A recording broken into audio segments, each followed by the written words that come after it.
시십팔편은 다윗이 노년에 썼다는 걸 알 수 있는데 이렇게 가로 열고 보면 여호와의 종 다윗의 시, 여호와께서 다윗을 그 모든 원수들의 손에서와 사울의 손에서 건져주신 날에, 이렇게 돼 있어요.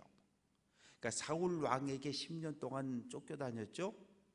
그리고 수많은 이방 민족과 싸웠죠. 그리고 노년의 아들 압살롬의 반란에서 살아남고 하나님의 은혜로 예루살렘으로 돌아왔죠. 이 모든 날들을 지나온 후에 다윗이 하나님께 구원에 감사하는 그런 찬양을 불렀는데, 나의 힘이신 여호와여 내가 주를 사랑합니다 라고 하는 고백으로 시작되는데, 이 다윗은 하나님을 2절 말씀 보면 8가지 모습으로 하나님의 구원을, 하나님을 표현하고 있는데, 나의 반석 나의 요새 건지시는 이 나의 하나님, 나의 바위 방패 구원의 뿔 산성. 이건 뭐냐 하면 다윗이 경험한 하나님이에요. 8가지 상징, 8가지 표현은 안전한 곳을 이야기합니다. 다윗은 고난당할 때 하나님의 품에 안겼고 품에 숨었고, 하나님의 품에 품어주시고 숨겨주신 하나님을 8가지 모습으로 묘사를 했습니다. 그러면서 구체적으로 3절, 나의 찬송을 받으실 그 하나님은 나를, 3절 그 부분에 보면 원수들에게서 구원했다는 거예요. 원수는 누굽니까? 사울 왕일 수도 있고 이방 민족일 수도 있고 압살롬일 수도 있고 다윗의 인생을 추격하고 짓누르고 억압했던 모든 대적들, 그들을 원수라고 표현을 하고 있는데, 추격하는 대적들, 달려드는 원수들의 모습을 사망의 줄, 불의의 창수, 스올의 줄, 사망의 올무, 이런 표현을 사용하고 있는 거예요. 그래서 어떻게 하든지 다윗을 붙잡아 죽음으로 몰고 가려고 하는 이런 표현들이 나와 있습니다. 그래서 내 힘으로 어떻게 할 수 없는 고난을 만났을 때 6절, 내가 환난 중에 여호와께 아뢰었더니, 하늘 아버지를 향해서 도와달라고 살려달라고 부르짖고 외쳤더니 하늘에서 하나님이, 나의 부르짖음이 하나님의 귀에 들렸다는 거예요. 우리는 이 땅에서 부르짖고 아뢰고 외치는 일이 우리의 일이고, 하늘에 계신 하나님은 우리의 울부짖음과 고통을 들으시는 분이에요. 그래서 우리가 기도할 수 있는 거예요. 그러면 그냥 우리가 아뢰고 하나님은 하늘에서 듣고 아무 일도 안 하십니까? 아니, 그렇지 않아요. 7절부터 쭉 이어지는 말씀, 16절, 18절, 19절까지 쭉 이어지는 말씀을 보면 하나님이 나의 울부짖음과 부르짖음과 기도를 하늘에서 들으시고 이 땅에 내려오신다는 거예요. 그 내려오시는 모습을 어떻게 표현하고 있냐 하면 7절, 하나님이 이 땅에 내려오시는 대표적인 표현은 무엇입니까? 땅이 진동하고 산들도 흔들렸다. 하나님이 시온산에 강림하실 때 구름이 꼈고 천둥, 번개, 산이 흔들리고 이런 모습들, 그리고 하나님의 그 코에서 연기가 나왔다. 이 말은 무슨 말인가 하면, 누가 내 사랑하는 다윗을 힘들게 해, 그러면서 하나님이 화가 나신 거예요. 화가 나셔서 9절 말씀 보면 하늘을 들이우고 강림하셨다. 그런데 하늘에서 내려오시는 모습이, 셋째 하늘에 앉아 계시던 하나님이 내려오시려면 해, 달, 별들이 있는 하늘을 내려와야 하고 그 다음에 구름이 있는 하늘을 내려와야 되잖아요. 근데 구름이 어떨 땐 하얗지만 구름이 어떨 땐 시커매요. 왜? 비를 머금고 있기 때문에. 그래서 하나님께서 내려오시는데 9절 끝부분에 그의 발 아래는 어두캄캄하다. 뭐 때문에? 구름 때문에.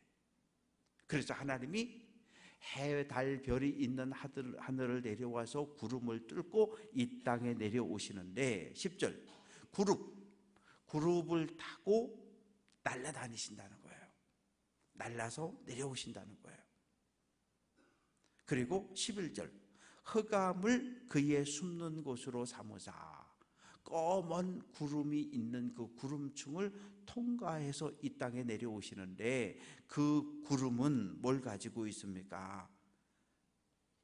12절 말씀 보면 우박, 숯불, 우레소리, 번개 이런 모든 것들이 이 구름 속에서 내리 때리는데 다 뭐예요? 하나님의 심판의 도구예요. 애굽을 때리실 때 우박으로 때리셨죠. 또 번개로, 천둥으로. 이게 다 뭐냐면 대적들을 공격하는 하나님의 도구들입니다. 그렇게 해서 다윗을 대적하는 모든 적군들을 하나님께서 대신 싸워 주셨다. 그래서 어떻게 되느냐? 15절 여호와의 꾸지람 콧김으로 말미암아 물밑이 드러나고 세상에 터가 나타났다. 이 얘기는 뭐냐 하면 이스라엘이라고 하는 이 땅은 건기와 우기가 정확하게 구분이 되어져 있습니다. 그래서 10월, 11월, 12월까지 비가 내리고 또 이제 겨울 지나면 3월, 4월에 비가 내리고 4월부터 9월까지는 비가 거의 한 방울도 안 내려요. 비가 안 내리다가 비가 갑자기 막 내리면 여기저기 골짜기가 평지가 전부 강으로 변합니다.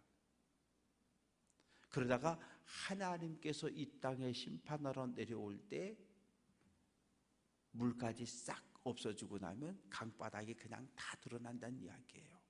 물 밑이 다 드러났다. 그런데 16절 하나님이 높은 곳에서 손을 펴사 나를 붙잡아 주셨다는 거예요. 많은 물에서 나를 건져 주셨다는 거예요. 많은 물, 이것은 하나님을 대적하는 의인들을 괴롭히는 악한 세력을 상징을 합니다. 그런데 17절 나를 강한 원수 미워하는 자에게서 건지셨는데 건지신 이유는 그들은 나보다 원수들은 나보다 힘이 세기 때문이라는 거예요. 그러니까 다윗이 힘이 강하고 세서 다윗을 구원한 것이 아니라는 거예요. 원수들과 비교해 보면 다윗은 힘이 없다는 거예요. 약하다는 거예요. 내가 약할 때 하나님이 나의 도움이 되는 거예요. 내가 힘이 세고 내가 강하면 하나님 필요 없어도 돼요. 하나님 안 계셔도 돼. 왜? 내가 다 할 수 있으니까. 그런데 언제 기도합니까? 난 아무것도 할 수 없어서 내 능력 내 힘으로 할 수 없을 때 우리가 손을 들고 하나님의 도움과 구원을 호소하잖아요. 내가 약할 때 나의 약함을 보시고 하나님이 우리를 붙잡아 주시는 거예요. 그래서 재앙의 날 원수들의 손에서 하나님이 나를 건져 주셨다라고 이야기하고 이제 20절부터 28절까지 말씀은 그러면 도대체 다윗이 뭘 잘했다고 다윗이 뭘 잘했길래 하나님이 다윗의 손을 붙잡아서 모든 대적들의 손에서 구원해 주셨을까? 한마디로 말하면 20절 내 의를 따라 상을 주셨다는 거예요. 의라고 하는 것은 무엇입니까? 하나님과의 관계 속에서 마땅히 해야 할 일이에요. 그건 뭐예요? 하나님 말씀에 순종하는 삶을 살았다는 거죠. 그래서 21절 여호와의 도 하나님의 말씀을 지켰고 하나님을 떠나지 않았고 22절 모든 규례 그의 율례를 버리지 않았다. 이 말은 하나님의 말씀을 따라 믿음의 길을 걸었다는 거예요. 뭐 할 때? 대적에게 쫓길 때도 고난을 당할 때도 어려움을 만났을 때도 그 모습을 하나님께서 보시고 나를 구원해 주셨다는 거예요. 그러니까 하나님이 구원의 손길을 펼치는데 무조건 구원의 손을 펼치는 건 아니라는 거예요. 다윗이 하나님 앞에 의로움을 지켜냈기 때문에, 다윗이 고난을 당했지만 하나님 거룩한 백성으로 하나님의 거룩함을 드러냈기 때문에 하나님께서 다윗을 구원해 주셨다는 거예요. 다윗의 고백입니다. 그래서 하나님은 25절 자비로운 자에게 주의 자비를, 완전한 자, 하나님 앞에 흠 없는 자에게 하나님의 완전하심을 드러내지만 26절 악한 자에게는 하나님의 심판을 드러낸다고 말합니다. 그리고 28절 하나님께서 나의 등불을 켜셨다. 등불이 꺼졌다는 표현은 죽었다는 얘기예요. 죽음입니다. 한 사람의 삶과 죽음을 등불로 성경은 비유하고 있는데, 등불이 켜졌다는 얘기는 살았다는 얘기예요. 등불이 꺼졌다는 얘기는 죽었다는 거예요. 그래서 교회도 마찬가지예요. 기도의 등불을 끄지 말라. 기도의 등불을 끄지 말라.